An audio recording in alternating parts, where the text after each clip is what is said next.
Hello everyone, I'm Rodney Reynolds, and this next question is about overclocking. Seems to be the week for me answering questions on overclocking. Maybe people are doing a lot of overclocking or something. I don't know.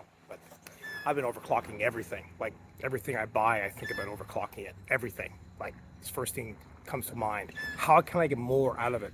This person asked me a question which I kind of answered via text in one of the videos, and it was about how do they know if you overclock. Now, I guess he's referring to, I don't know, his parents, the company he's returning the computer to. I don't know who they are, but obviously this person is, probably overclocking when he shouldn't be, or whatever, or he maybe feels like he should not be overclocking the video card, computer, whatever. So here's my thoughts on this.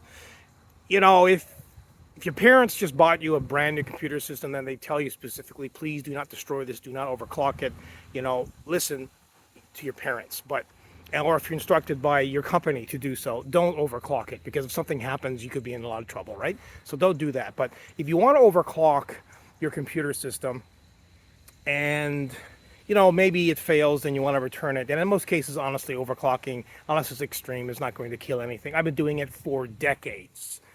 I don't think I've ever destroyed anything. I think once I might have fried the CPU, but that was kind of my own fault. And for the most part, if it's adequately cooled, it's not going to burn up. I mean, as long as you have thermal paste and heat sinks and it's adequate and all the rest of it, that goes for anything, any chip, right? GPUs or whatever.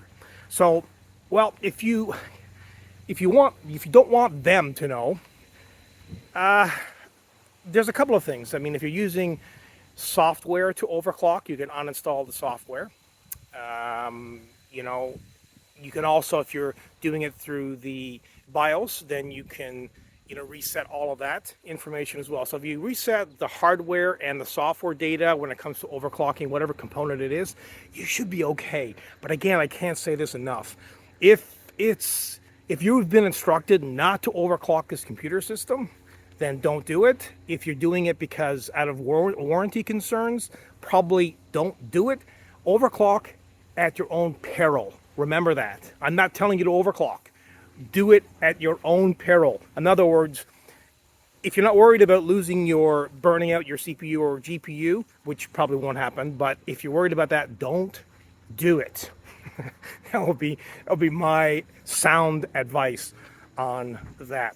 Again, if you guys have any suggestions, comments, or whatever, you can drop them down below. And remember, hit the notification bell, subscribe, and that helps a lot. And if you want to become a patron of mine, you can do so. There's other options as well down below. Stay safe up there, and I will see you in the next one.